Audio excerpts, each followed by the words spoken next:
Hi, my name is Yasmin Terehi. I recently completed my 2-month transformational leadership program, and the results were powerful. If you want to live an exciting life and fulfill your highest potential in 2023 and beyond, I have an incredible opportunity for only a few more individuals to join the next cohort. I will personally be coaching a small group on how to discover and clear your limiting beliefs, how to manage your energy instead of your time, how to tap into the power of your intuition, and how to use discernment so that you can start living a life full of ease, abundance, and flow. As someone who has helped countless entrepreneurs and CEOs open doors of possibility they never thought existed, I can tell you that this strategy will completely transform your life. Best part, you'll 10x your output and unlock your creative genius. I'll work with you weekly to overcome your limiting beliefs and transform that into a new self-concept. I'll teach you how to create clarity, systems, and processes, and I'll also help you develop your intuition. You'll get access to some of the best material that will also help you manage your energy, and you'll get access to guided meditations that are not available anywhere else. This method is so effective. If you'd like to join the waitlist, you can find the link in the show notes or navigate to www.yasminterehi.com/gateways-to-awakening/. Hi, my name is Yasmin Terehi, and this is Gateways to Awakening, where we host one-on-one conversations with leading experts in wellness, well-being, and spirituality. Today's episode is with Dr. Laurie Scolari, who has held several positions in the field of education. She has always struggled to adjust to a field steeped in a dominant culture that has never felt right. She tried to code switch into what she thought was expected of her. And when she first entered the field, she never wore her hoop earrings to work, thinking they were unprofessional, yet they represented her and where she grew up. Today, the world has adjusted a bit and hoops are commonplace. And meanwhile, she still convinces herself it's okay to be her true self at work with her hoops on. And this struggle inspired the name of her YouTube channel, Hoop Earring Conversations. And though she still works as a full-time professional in education, her channel is dedicated to the real her, the real us. And it creates a space for her to chat about how to survive and maybe even thrive in dominant culture spaces that were not designed for her in mind. So I'm so excited to welcome her to the show. And we met through Lauren Sebon, who was a guest on the podcast. So welcome to the show, Laurie. Thank you so much for having me. I'm excited. Likewise. So Laurie, can you tell us, just to kick it off, what does it mean to you to create your own life and to create your own reality? Well, first, thank you for the opportunity to share my personal journey towards wellness. And through this process, I was able to find my true, authentic self. And ultimately, I was able to reinvent my life and really take control of my own reality. And to be honest, I was living in sort of a fog, and I was caught up in what I thought was expected of me, what others thought of me, and I was just kind of more concerned about being liked or being judged by others. And so I've always been into like self-help books, personal development, and I've read all the books by all the major authors, including Joe Dispenza, Esther Hicks, Bruce Lipton, etc. But I never really truly cracked the code.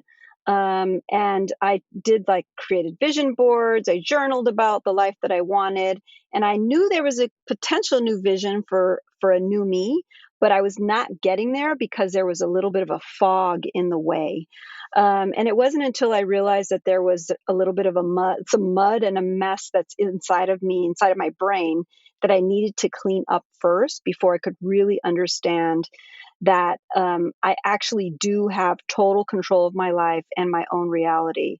And so, honestly, I fell on my face first by an unexpected divorce, and I went down a deep depression. And then I cleaned myself up through a lot of meditation, journaling, and therapy. And when I came back up from that, I realized, okay, I can actually see clearly now. And then I jumped into the practical work of Neville Goddard and Florence Scovel Shinn. And I went into a bunch of basically YouTube and looked up all of the different practical approaches of their philosophy and their techniques. And that's when everything shifted for me. So back to your original question. To create your own reality, you have to understand the power of your own imagination.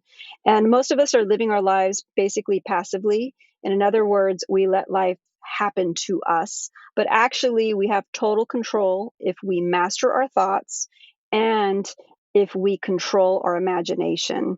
And so for me, it's like every moment I am walking to my car, I am washing the dishes, I am at work, every moment of my life, I now spend imagining and basically daydreaming of the life that I want to have. And so once I did this, I started to watch all aspects of my life shift: my career, relationship, financial freedom, health, and so much more. And so I literally created a new reality for myself. And basically, I couldn't love my life more than I do right now once I realized how to crack this code. Wow, Laurie. So I want to double click on some of the things you said. So I really, really appreciate these concepts that you're bringing up. For some people listening, this might be the first time that they're hearing them. So I want to talk a little bit about the work of Neville Goddard, and also what does it mean to clean up your thoughts? Like, why are thoughts so important to creating reality? And I'd love for you to give us some examples of how you were able to shift the actual thought itself and what that did for your reality, and also how long it took. Well, what's important to know is that we actually have about 6,000 thoughts a day. And so, of course, the moment we wake up, we have a thought. We're brushing our teeth, we have a thought. And it just goes on and on and on. When we're at work, when we're in meetings, when we're watching movies, we have these thoughts that are powering through our brain. And we're basically letting them just kind of control us and do whatever they want. And so what I did was I read quite a few books on how to control your thoughts and the power of when you get control of your thoughts. And you could actually go into YouTube and just put in how to control your thoughts, or into audible.com, and just a billion resources come up. But so I kind of went into that topic of trying to understand that first. Then I realized I have 6,000 thoughts every day, and I can turn them into a power of mine. And so once I realized that, then I started kind of paying attention to my thoughts. So that was the first step for me. It was quite the journey. I had to take a step back, and then I realized, okay, wait, that thought that I just had was actually negative.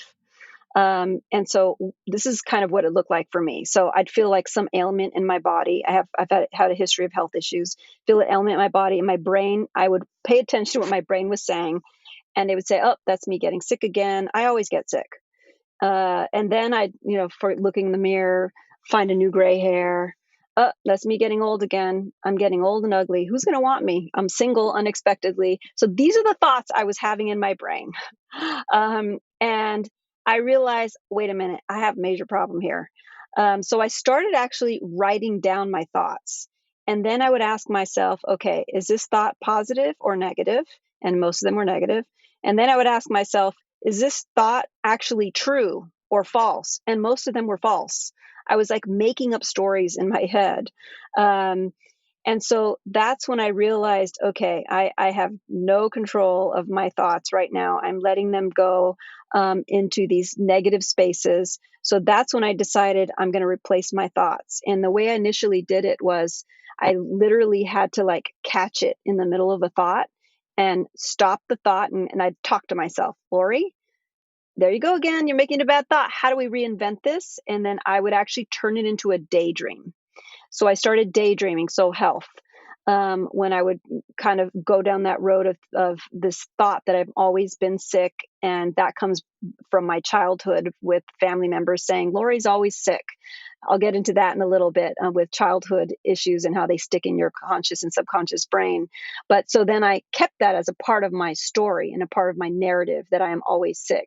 Well, what I started doing about a year ago was replacing that thought with imagining myself having really a powerfully strong body, strength wise in terms of muscle tone, but also in terms of the cells in my body being healthy and positive. And so once I recreated that daydream, then I started to actually see shifts occur in my actual body. So that's one specific example, but it was definitely a journey of controlling my thoughts, course correcting, and then going into an imagination slash daydream scene until I started seeing real actual changes. So, Lori, I want to talk a little bit about, I mean, this is so awesome, by the way. I love that. Because I think it's so true that so many of us have so many thoughts a day, and many of them are the same. And a lot of them are about what's wrong with us, and especially social programming. I'm curious, like, how do you deal with triggers from other people? Let's say you're having a conversation with someone and they remind you of something from the past. How are you able to kind of move through that? Yeah. What's interesting about this is that, as we interact with people throughout life and you start to get into understanding the power of your thoughts, you actually start to try to control your own energy as well. So when you're interacting with someone and it's a negative interaction, what I tend to do is I think to myself, okay, let me control the limited thoughts that I have and limited energy that I have. Do I want to give it to this person? Do I want them to enter my sphere of my high vibe that I'm currently in? And so I basically almost imagine a bubble of a clear bubble around myself, and I imagine that person's negativity bouncing right off of that bubble so it doesn't come into my space. So that is how I visualize and control my life so that others who are in a different kind of space at this time in their life don't intervene and get me off my high vibe.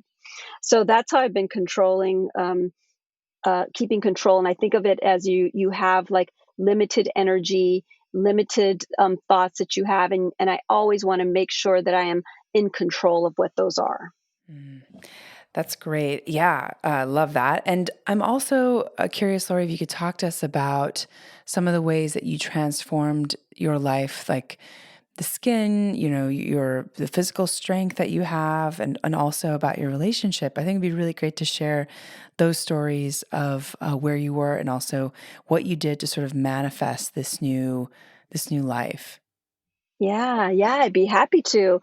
So I historically had some problems with my skin, melasma, on my face for many, many years. And it came, I'm a breast cancer survivor, and it came after I went through 25 rounds of radiation. And once that happened, I started developing skin problems. Prior to that, I thought I had beautiful skin. And then all of a sudden, the more I'd look in the mirror, I'd go, oh, my skin. And so I'd talk to myself with this negative speak again. So once I started imagining I started going to sleep at night telling myself that I have the most beautiful, radiant skin. And that would literally be my last thought before I went to bed. So it would stick into my subconscious mind. And then in the morning, one of the first things you do is you get up and you go to the bathroom and you look in the mirror. And so I'd look in the mirror, and previous thoughts were negative, but I'd tell myself, all right, your skin is gorgeous, you're beautiful, it's youthful. So I would actually talk to myself in the mirror. And I try to use I am statements of I am youthful, I am young, I am feeling youthful and bountiful in my skin. So a lot of I am statements because the power of the use of I am. So I kept doing that until all these circumstances kind of fell into place for me, where I landed. I now keep in mind I tried everything under the sun. I went to all the dermatologists. I went to all the different um, approaches. I spent thousands and thousands of dollars trying to repair my skin, and nothing worked. And it wasn't until I started getting really into seeping my subconscious mind, and using I am statements and daydreaming of a new kind of skin, that everything fell into place. I got a text message from a colleague down in LA. I live in San Francisco and I don't talk to her often, but it was a random text. And she said, hey, you have to try this product. I know you've been struggling with your skin for years. It really worked well for me. So she sent me this one product. Now, keep in mind, I tried all the products before, but for some reason, this one product, it just completely cleared up my skin. And now my skin is honestly radiant. And now when I look in the mirror, I'm living the dream I was having, 8 months before, where I talk to myself. I literally look in the mirror and I go, wow, my skin is pretty fabulous. So, So that's one, very practical story of how I kind of cleared my skin. And the same goes for my body. I've always been a little bit thinner, on the thin side. Some say too skinny, which was, sort of what you get picked on for different things. And I was picked on for being too skinny growing up. But I've always kind of had no muscle tone, just kind of weak. And now I am in the best shape I have ever been in my life.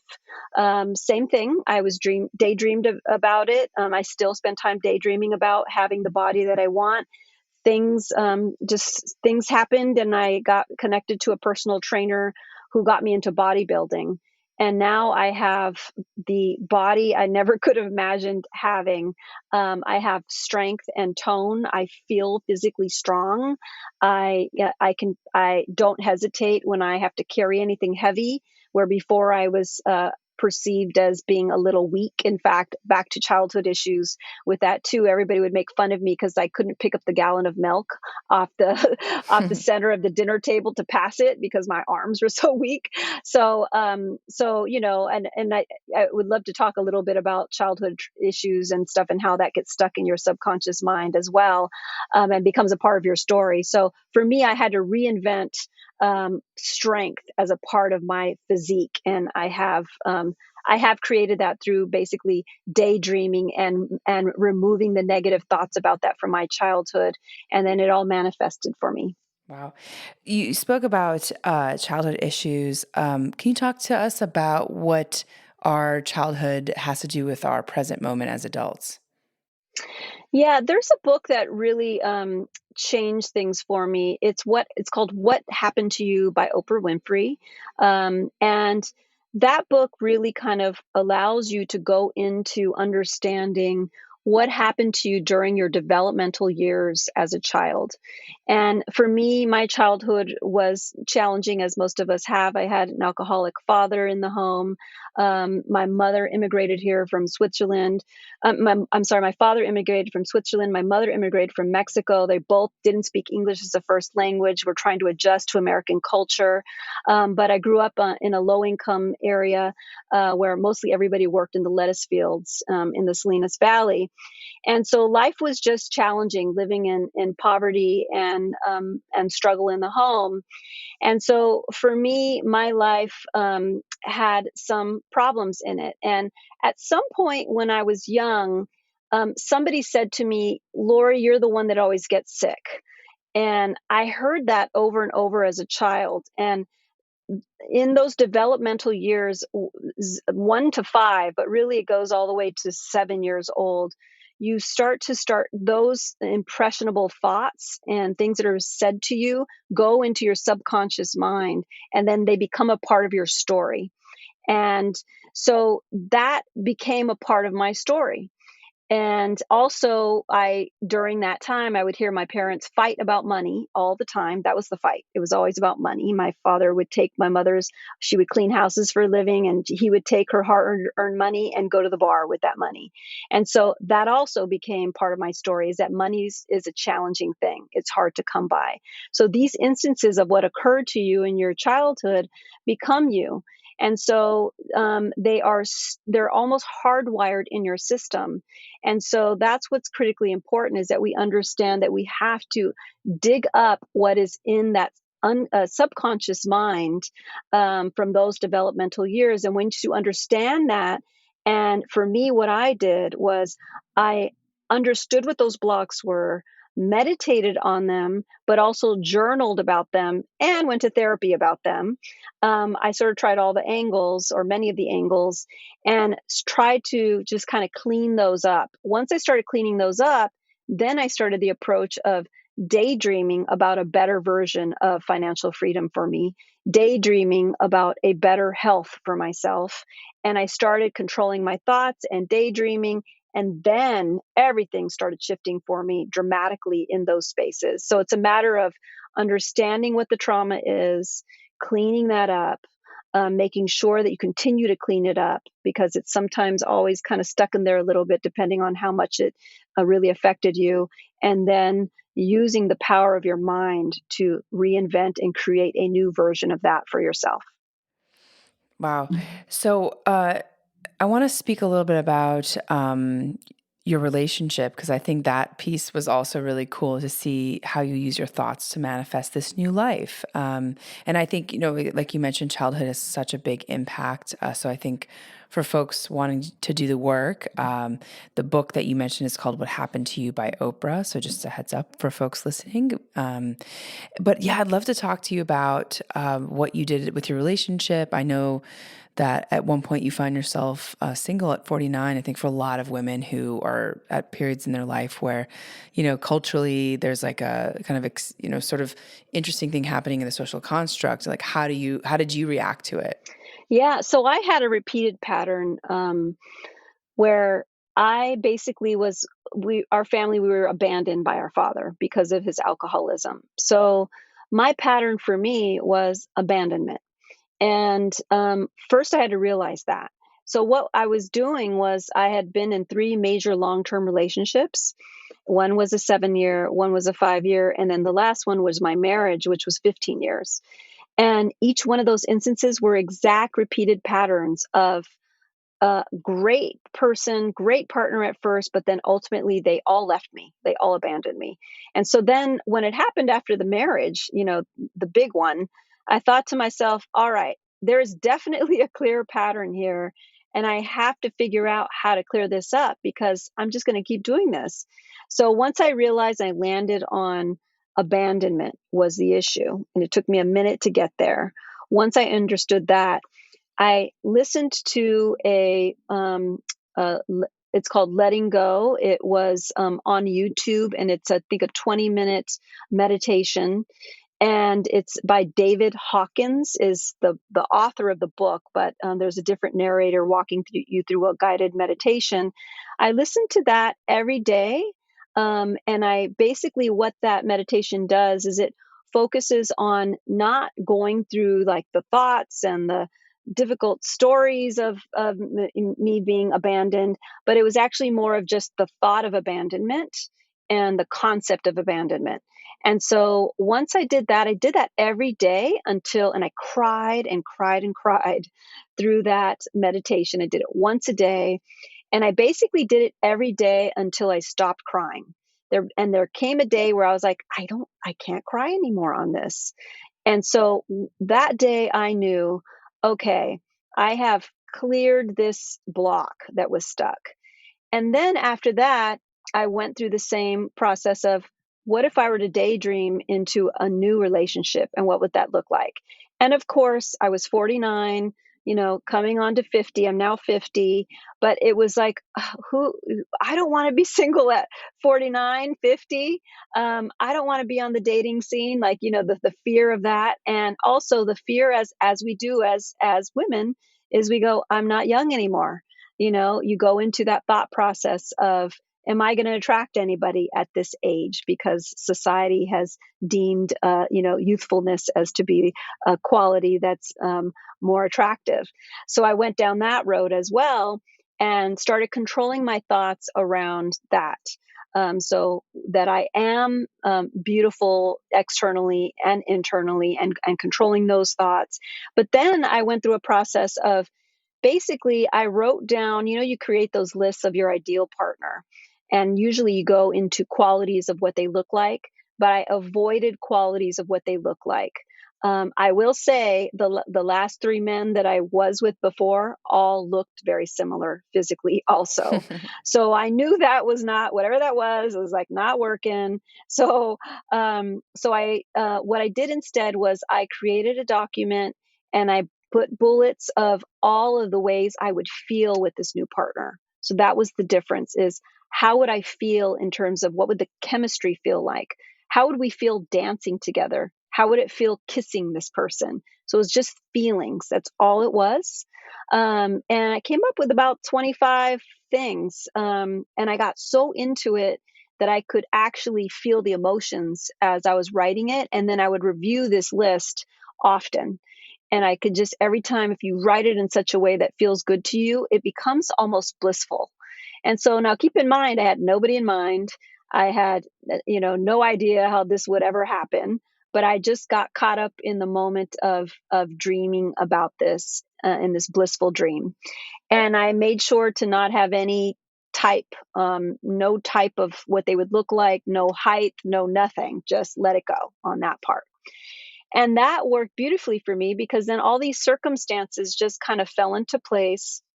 I was invited to a brunch by a friend of my longtime friend for her birthday. I went to the brunch, and some friends there that I've known for many years were there, except one person.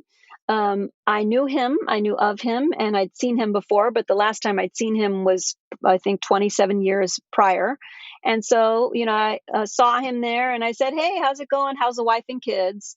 And he said, "Oh, well, I'm going through a divorce." And I said, "Huh, well, I am too." And then from then, we started talking, and we got into this relationship. He is totally not the type I'm used to dating. He is completely opposite in terms of how he looks. But he has met everything on my list in terms of how I feel and how we feel together. Um, and what's interesting about that is that we're in a flourishing, wonderful, beautiful relationship that both of us never thought would be possible.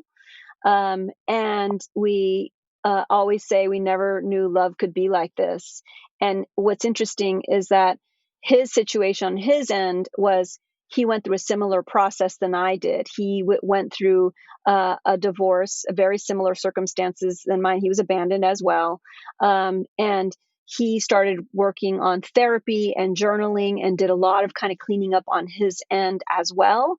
And so all the circumstances fell into place, and we, sort of look at each other now and go, why did we not see this 27 years ago when we first met? We just saw each other, knew of each other, but we just were not interested. But we had a lot of work to unclear from ourselves emotionally, from ourselves individually before we would be ready for each other. And that's where we are now. I love that story so much, Laurie. And it's just so beautiful, the synchronicities. And how long did that take? Like, we're talking a lot about daydreaming. So daydreaming in terms of visualization, and like, how often do you do this visualization practice? And what would you say is like the time component of how fast you see things come and manifest? It depends on how stuck the issue is in you. So, for example, um, the health issues for me took the longest. And I think that's because they were just so, they were really deep in my system. And so that took a little bit longer for me to clear up. But the relationship actually happened within a few months from me doing that letting go meditation. Happened fairly quickly. But I would say for me, the daydreaming, I still do it. I daydream when, you go into the shower the first thing in the morning. I start by daydreaming. I spend that shower dreaming, and I usually tell myself, all right, what do I want to daydream today? Do I want it to be on my how fast I want to run? Now I'm getting to new levels. But I always think of what is the daydream that I want to have today, and I started in the shower. And then I basically, as I'm getting ready for the day, I usually daydream throughout that time of getting ready. And sometimes I'll just put in some affirmations on a very low level volume and put them in my ear pods in, and I'll just kind of have that running in the background. So I like to start my day with daydreaming, and then I keep it on my drive to work. I usually spend time talking to myself, listening to some high vibe music, and I pretend I'm having a conversation with another person about how wonderful this new thing is in my life. So people probably think I'm crazy who are watch me driving by, but they'll assume I'm talking to somebody on a call. But but I spend a lot of time talking to myself, and I get super excited. It's pretty awesome. So I would say it could take from months to, for me, I've manifested everything that I've wanted to within a year. Um, but it does depend on how much time you can dedicate to removing some of those blocks first.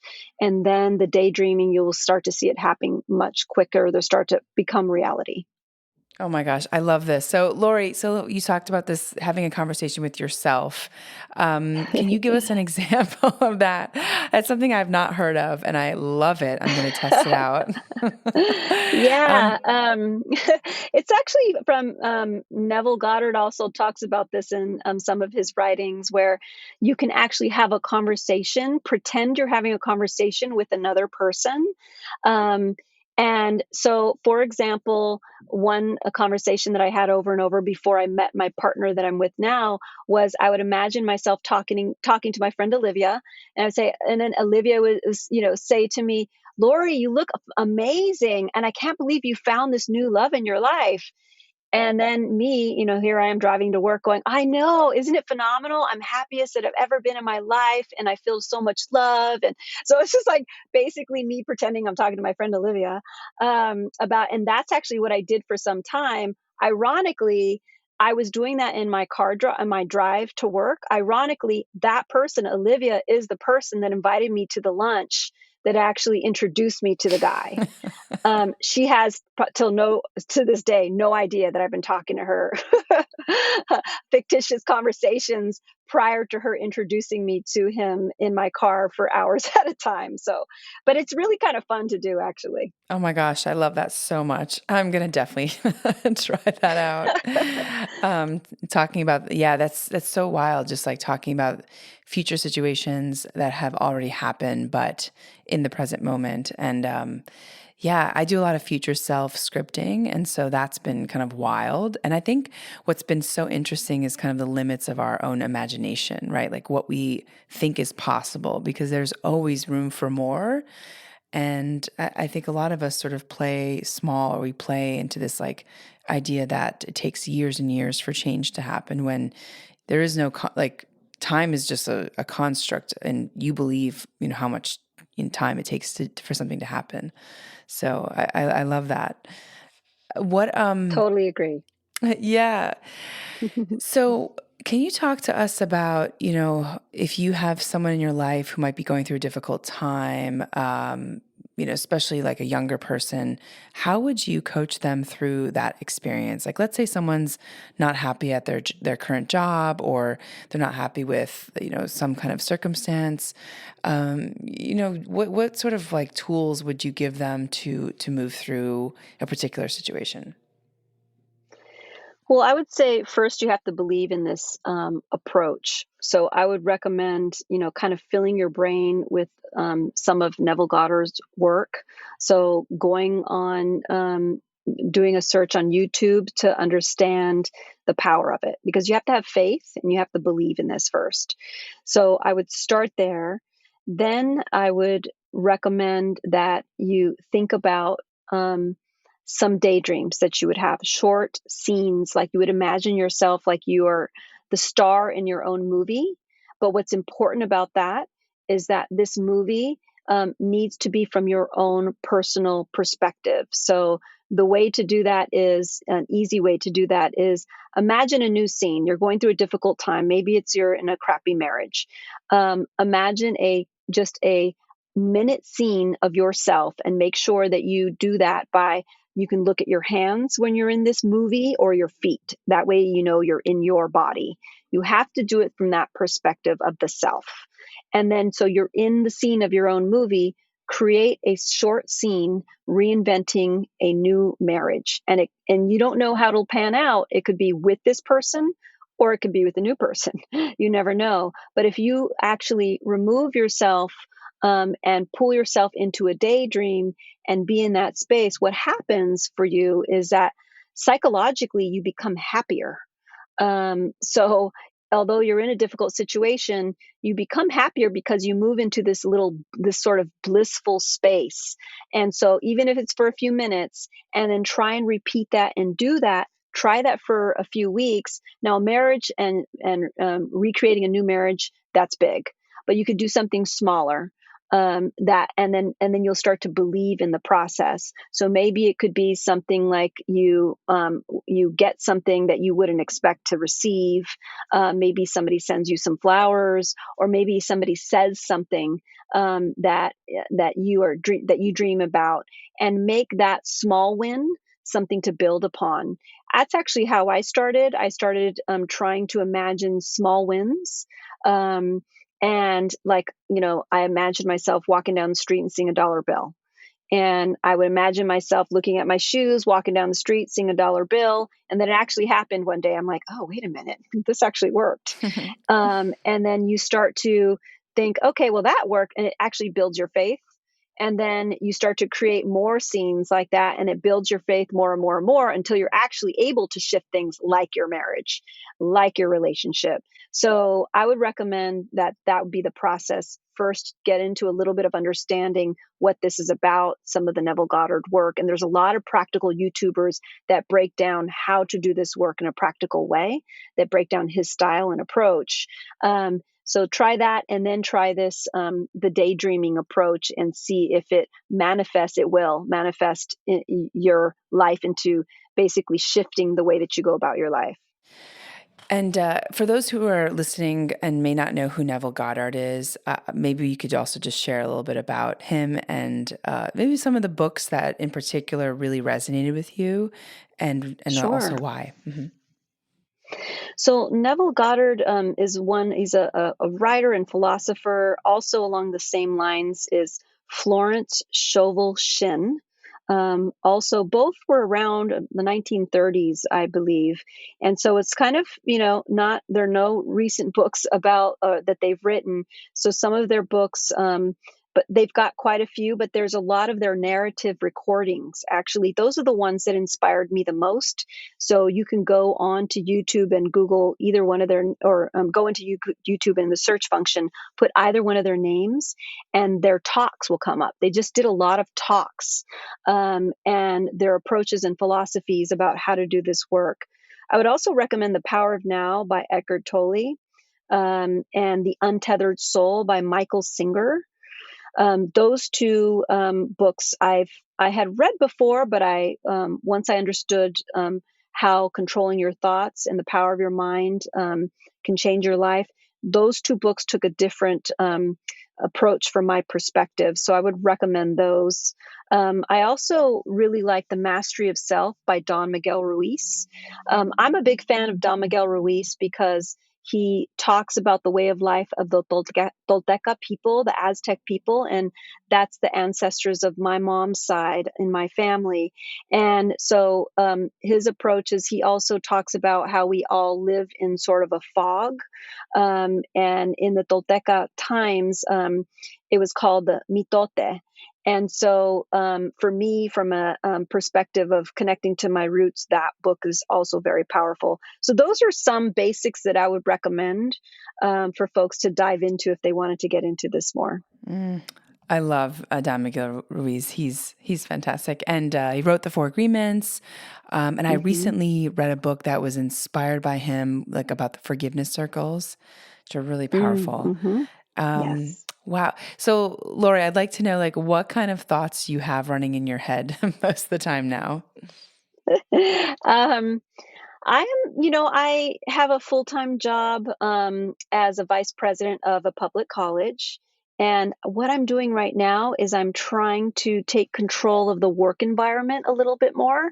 So I'm spending a lot of time trying to make it run more efficiently. One thing that I cannot stand, and I think most people would agree, is I can't stand email. It's like it is endless. So I've been working on trying to control the number of emails that come to me in my inbox. And in particular, what I've been daydreaming about is when an email comes to me, what I want the next email to be is, never mind, we figured it out. So that's what I've been dreaming about, is to just like email, can you just leave my life? So I've been spending time on that, but also, inevitably at every job, we have individuals that are difficult to work with. And so I've been spending time thinking about the few individuals that are in my workplace that have that bring that energy. And I'm trying to, right now, I've been reimagining that they either shift into a new person or that a new person takes that role. What I'm trying to reinvent at my job right now through imagining right now is to create a place that is joyful and also that is supporting students from a social justice framework. And so that's what I'm spending a lot of time imagining right now at my job. So that's professionally. And personally, I just started my own YouTube channel and I'm having a blast um, creating the content for that. And it's a lot of what I'm sharing with you here now. But in particular, my YouTube channel, I'm envisioning having a lot of reach and getting to help folks understand how to master their best lives. And because I believe people, we're all inherently good people, and if we dream for better lives in ourselves, it will result in us being gentler to our environment, to animals, to each other. If there's a happier world, if there's a happier people, there's happier world, and I think the collective vibration will rise for us individually and ultimately for our planet. So I'm trying to visualize now being able to do that through my YouTube channel. And let's talk a little bit about why you named your YouTube channel Hoop Earring Conversations. I know spoke a little bit about that in the intro, but I love that so much. And talk to me about why that was so important to you, wearing hoop earrings at work. Yeah, so I grew up wearing hoop earrings like everyone. I grew up in my whole neighborhood was is Latino where I grew up in the Salinas Valley of California.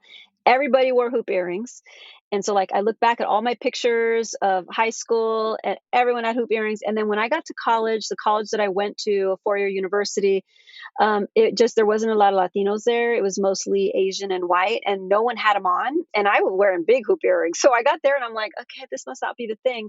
So I was trying to fit in. And so I stopped wearing them.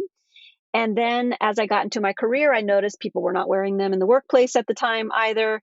So I stopped wearing, I didn't wear them there. And so I just kind of it's a part of who I was authentically as a Latina and growing up in an all Mexican community. And so I kind of dropped that part of who I was. And so then I coach shifted into being, I bring this up from time to time in my YouTube channel where I talk about, the Fresh Prince of Bel-Air, there's Carlton, and then there's the Fresh Prince. I coach shifted into Carlton. I mean, I was like fully Carlton and, really shifted into the white dominant culture expectations of me. And that's how I chose to be at my job.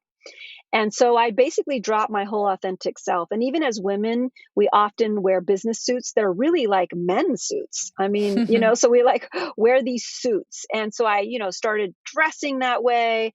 And then as I went through this process, honestly, of once the divorce hit, I realized that I forgot who I was. And I came back to full circle to my authentic self. And once I realized that I need to embrace who I am holistically and authentically, then I started wearing the hoop earrings again. I started wearing more colorful outfits at work that are more authentically connected to who I am as a Latina. And then I decided, you know what, I'm going to share this journey of getting back to my authenticity on my YouTube channel. And so I decided to name the channel Hoop Earrings Conversations because there are two politicians that inspired this. Alexandria Ocasio-Cortez, the senator from New York, and Sonia Sotomayor, our Supreme Court judge, the first Latina on the Supreme Court. Both of them actually, for their inaugural photos, wanted to wear hoop earrings, but were told not that they could not because it was not professional. And so, although we see hoop earrings all the time, everybody wears them all the time now, and it seems socially acceptable, in certain spaces, it still is not. And for them, most recently, it was not. So I was inspired by the fact that both of them wear their hoop earrings regularly and their bright red lipstick regularly, which is very Latina. And so I decided to name the channel that in honor of them and in honor of us being our authentic selves. I'm just pulling it up right now. I was like, I'm going to play the first, video, but I just want to read it to folks who are listening in. She says, I'm Laurie Scolari. This is me and my girls riding around in my beautiful city of San Francisco. We are educators who often struggle to fit into complicated systems that were not designed with us in mind. When not at work, we code switch into our authentic selves. This channel explores questions like, who am I anyway? How do I bring my true self into all I do? And there's so many great videos, because I had checked this actually recently, and I noticed that you uploaded a lot of videos, like how to align your personal and work values, surviving divorce, coping with the death of a loved one, how to make life struggles your superpower. I mean, this is really great content. This is awesome. Thank you. Amazing. So, Laurie, what sort of things have surprised you on this journey? I'm surprised that myself and most of us walking around are just not aware of the power that we have in our own selves. And I just was living life, letting it unfold before me. And I was not aware that the control that I have is right centered within me. And I'm surprised that it took me so long to come to this understanding. And I'm surprised that out of all the self help books I've read throughout my life and self development books, I did not understand that. So that is surprising to me, although I do see a bit of a momentum happening on social media and online about manifestation. And so people, I think, are starting to come around to understanding the power that they have within. Mm. Ah, love that. Okay, so I am so excited about this conversation. I think it's going to help so many people. What sort of change do you want to see in the world, Laurie? And what would be your main takeaway if you could tell our audience, tell our listeners about their well-being, their wellness? What would be your main takeaway?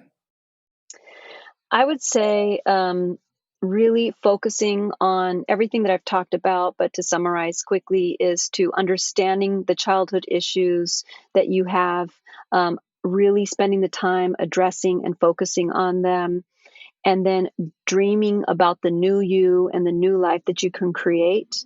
And then that will result in you being a happier person, living a happier life. And it will move you into a high vibration that I'm currently living in. And my vibe is so high that there's nothing that breaks me.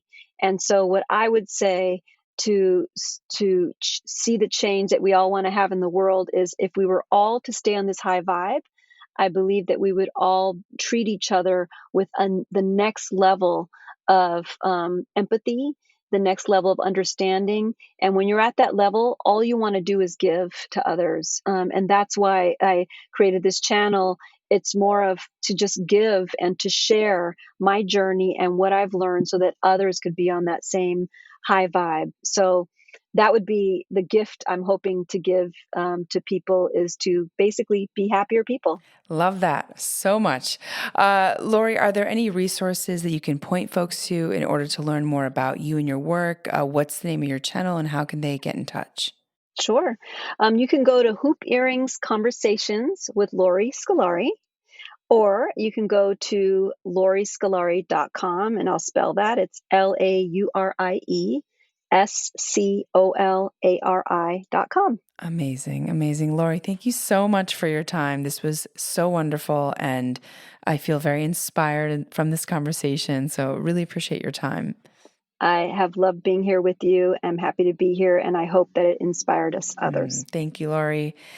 And for our audience, thanks for joining and for listening. In this episode, we learn about how to create our own reality with Laurie Scolari. And you can tune in to Gateways to Awakening, where we host one-on-one conversations with leading experts in wellness, well-being, and spirituality. Thanks again.